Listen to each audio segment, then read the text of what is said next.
ఇప్పుడు మళ్ళీ మీరు అక్కడి నుంచి డీజీ అయింది డీజే చంద్రబాబు నాయుడు టైంలో, బాబు గారి హయాంలో చంద్రబాబు వచ్చారు. టైంలో. Okay okay. అప్పుడు నక్సలైట్ మూవ్మెంట్ బాగా ముదిరిపోయింది.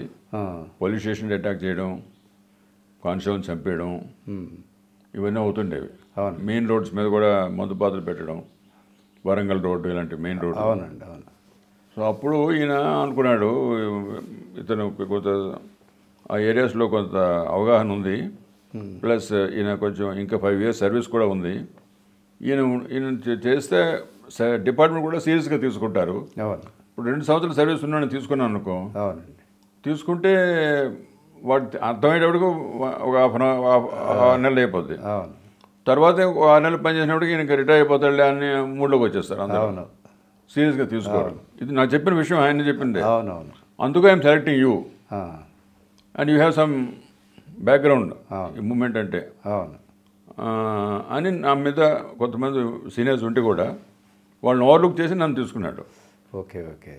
సో దట్ నేను స్థిరంగా ఒక 5 years ఉంటానని. అంటే మీరు డీజీగా ఉన్నప్పుడు మేజర్ ఇన్సిడెంట్స్ ఏమేమి జరిగాయండి? అంటే ఆ టైంలో పోలీస్ స్టేషన్ అటాక్ చేసేవాడండి, కానిస్టేబుల్ చంపేసేవాడు, అవును. వెపన్స్ అన్ని తీసుకుపోయేవాడు. అలాగే ఖమ్మంలో ఒకటి జరిగింది, అలాగా ఆదిలాబాద్లో జరిగింది ఒక దగ్గర. అలాగే అలాంటి స్థితిలో ఉన్నాం అప్పుడు మేము. అప్పుడు గ్రే హౌండ్స్ ఎప్పుడు పెట్టారు? గ్రే హౌండ్స్ ముందుగానే పెట్టాం, కానీ అది కూడా డిఫంక్ట్ అయిపోయింది. అది సరిగ్గా మనుషులు వేయక, అవును, సమర్థులను వేయక, ఎంకరేజ్మెంట్ చేయక అది కూడా డిఫంక్ట్ అయిపోయింది. ఓకే. నేను వచ్చినప్పుడు డీజీగా ఇది బాగా ఆంధ్రాలోను తెలంగాణలో కూడా, నార్త్ తెలంగాణ అనేవాడు వాళ్ళు జోన్ ఒకటి. అవునండి. చాలా గట్టిగా పట్టు ఉండేది వాళ్ళకి. అవును. సౌత్ తెలంగాణ కంటే నార్త్ తెలంగాణ అంటే వరంగల్, ఆదిలాబాదు, కరీంనగరు, నిజామాబాద్, ఈ జిల్లాలు, మెదక్. సౌత్ తెలంగాణ అంటే మహబూబ్ నగర్ ఇవన్నీ ఉన్నాయి కదా. ఆంధ్ర అంటే మిగతా ఆంధ్రాలో కొన్ని జిల్లాలు, వీటన్నిటిలోనూ కూడా ఉండేది. బట్ ఇక్కడ ఎక్కువ. అప్పుడు ఎన్టీఆర్ నక్సలైట్లే దేశభక్తులని ఫస్ట్లో ముందు అన్నాడు అన్నారు. తర్వాత ప్రోపగండాలో. అవును. తర్వాత మేము వచ్చి ఒకసారి చెప్పాం ఆయనకి, వరంగల్ డిఏజీగా ఉన్నప్పుడు ఒకసారి వచ్చాను నేను. వచ్చి ఆయనకి అన్నీ చెప్పాను. నేను నా బుక్లో రాశాను ఇది. ఎన్టీఆర్తో నేను చిన్న బుక్ వచ్చింది, ఓకే, నా ఇంటెలిజెన్స్ అనుభవాలన్నీ రాశాను. అవును. ఆ బుక్లో ఇవన్నీ రాశాను నేను. మేము వచ్చి చెప్పాం వాళ్ళు ఎలాగా జైల్లో కూడా వాళ్ళు పొలిటికల్ క్లాస్ పెడుతున్నారు. ఆ నోట్బుక్స్ అనేది తెచ్చి చూపించాం ఆయనకి. రాజకీయ పార్టీలు పాఠశాల పెడుతున్నారు, జైలు వాళ్ళకి అసలు లెక్క చేయడం లేదు, ఎంత అరాచకం జైల్లో కూడా క్రియేట్ చేస్తున్నారు, అందుకు జైలు మనం పటిష్టం చేయాలి, కోర్ట్స్ కూడా పటిష్టం చేయాలి అని ఒకరోజు అన్నీ చెప్పాను నేను. ఓకే.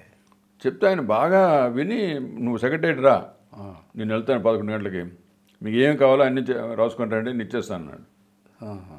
సో వెళ్ళాను. వెళ్తే అన్నీ చెప్తే చీఫ్ సెక్రటరీ గారు చెప్పారు, నేను మార్నింగ్ అన్నీ నాకు చెప్పారు, వాళ్ళు ఏమేమి కావాలో మీరు నోట్ చేసుకొని అందరికీ మనం జీవోలు ఇవ్వాలా, జైలు డిపార్ట్మెంట్ స్ట్రెంత్ చేయాలంటే వాళ్ళకి ఇవ్వాలా, ఎక్స్ట్రా కోర్స్ కావాలంటే వాళ్ళకి ఇవ్వాలా, ఇంకా వాళ్ళకి ఏదో కొన్ని పెట్టులు అడుగుతున్నాడు ఆయన, అవి కూడా ఇవ్వాలి మనం, we have to strengthen them అని అన్నీ జీవోలు వచ్చాయండి మాకు 1 monthలో. Okay okay. నేను డిఏజీగా వచ్చి బ్రీఫ్ చేసినాక. సో హీఈస్ ఆయనకు అర్థం చేసుకున్నాడు, అరాచకం అనేది ఆయనకి ఇష్టం ఉండదు. ఎన్టీ రామారావు గారు కూడా ఆయనకు అంతా ఆర్డర్లీగా పద్ధతిగా ఉండాలి అన్ని విషయాలు కూడా. అలాగే ఎవరికి కూడా ఉండదు, బట్ కొంతమంది ధైర్యం ఉండదు అవును ఎదుర్కోవడానికి. ఇప్పుడు 95లో కదండి చంద్రబాబు గారు సీఎం అయింది, 95. ఇప్పుడు ఈ పీపుల్స్ వార్లో రిక్రూట్మెంట్ ఎక్కువ జరిగింది. ఎప్పుడు జరుగుతూనే ఉంది. వాళ్ళు పవర్ఫుల్ ఉన్నప్పుడంతా రిక్రూట్మెంట్ బాగుంటుందండి. అంటే వాడి మాట చెల్లుతుందంటే ఆటోమేటిక్గా ఉంటుంది. జనతండ్రి టైంలో ఈ శివశంకర్ కొడుకుని వాళ్ళని తీసుకెళ్ళిపోయారు కదా. అవును. అది ఒక సారా స్థాయికి వెళ్ళినప్పుడు ఢిల్లీలో కూడా చాలా రియాక్షన్ వచ్చింది. అవును. సో ఆయన బ్యాన్ చేశాడు మూమెంట్ని, జనార్దన్ రెడ్డి. అవును. చేసి మూమెంట్ అణచడానికి ప్రయత్నం చేశారు చాలా గట్టిగా. అవును. అప్పుడు కొంచెం అణగారింది. అవును.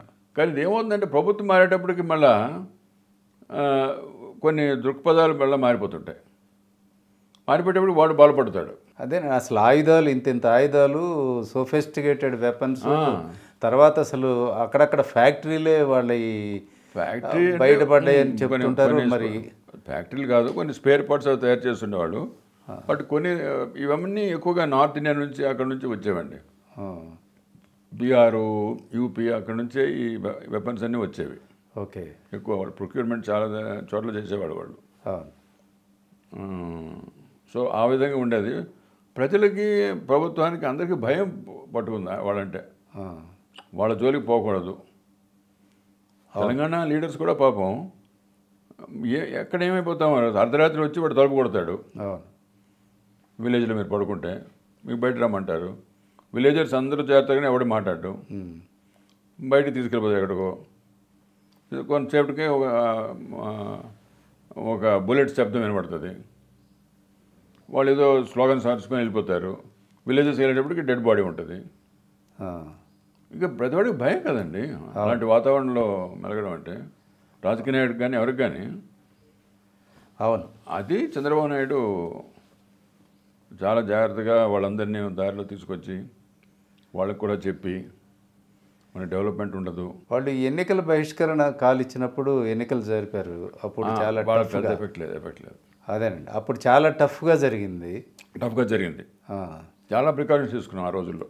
అదే ఎవరు గెలుస్తారని కాదు, అసలు ఎన్నిక జరుగుతుందా లేదని అలా ఉండేది కానీ లక్కీగా మన రాష్ట్రంలో వాళ్ళకి అంత ఇంపాక్ట్ లేదు. We are quiet dominant. ఎలక్షన్స్ అన్నీ అయినాయి.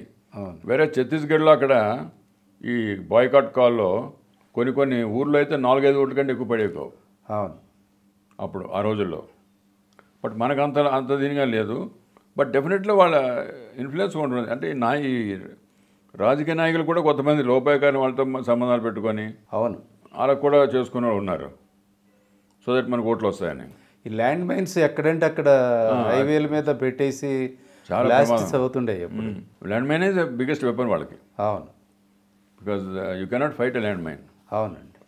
నువ్వు అక్కడ ఉంటే ఫినిష్, లేకపోతే బతుకుతావు. అవును.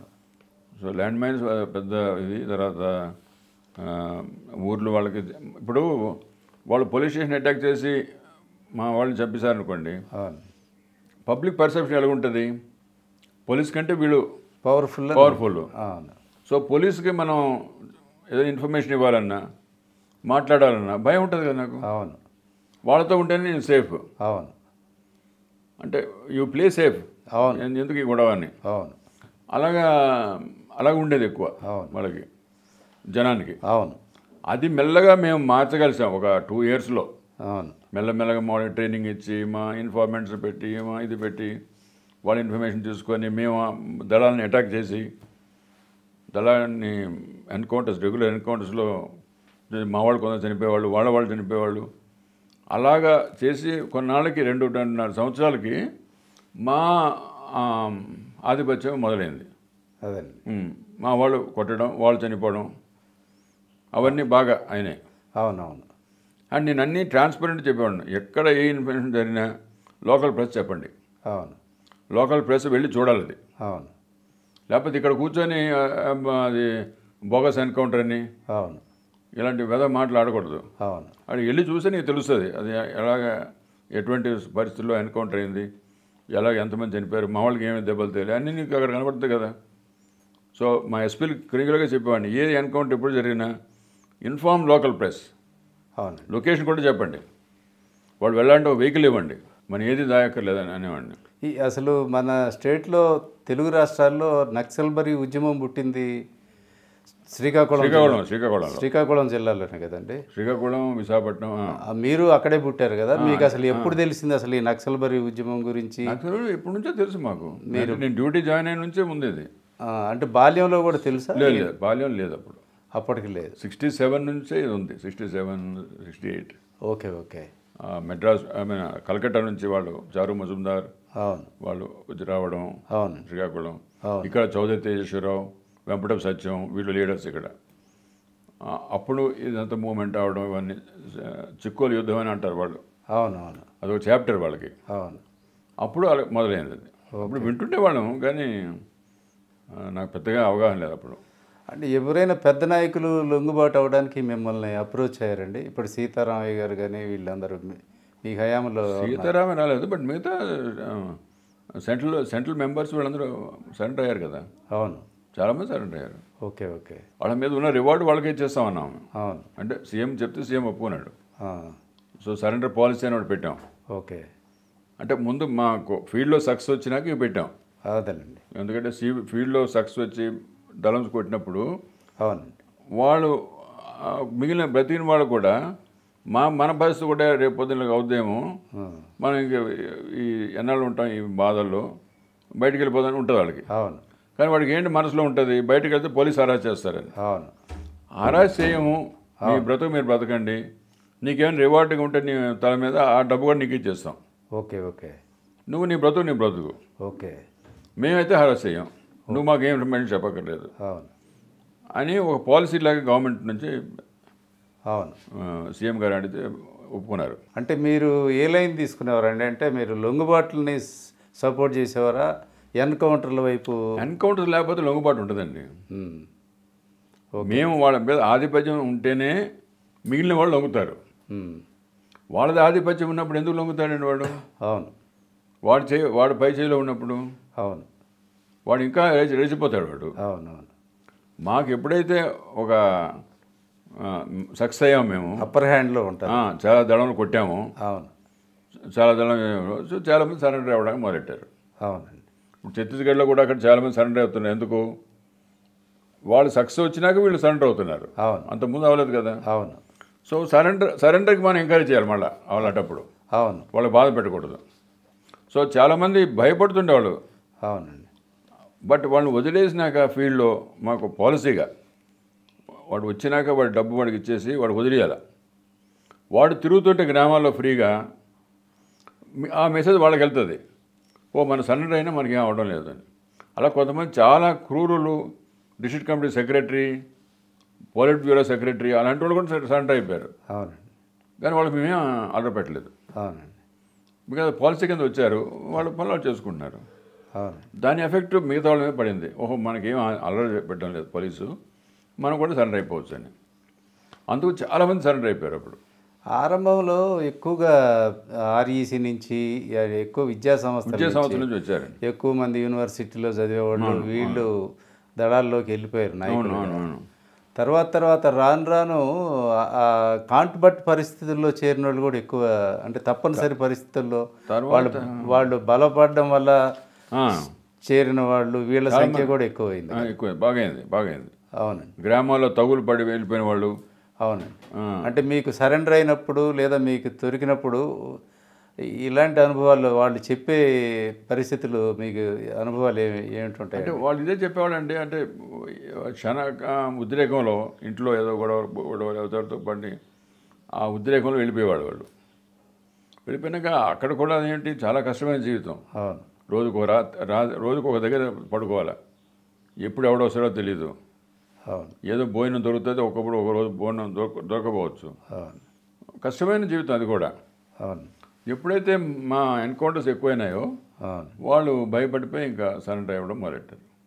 సో మొత్తం మీద మూమెంట్ కంప్లీట్గా 3-4 ఇయర్స్లో కంప్లీట్గా మాసిపోయింది ఇక్కడ.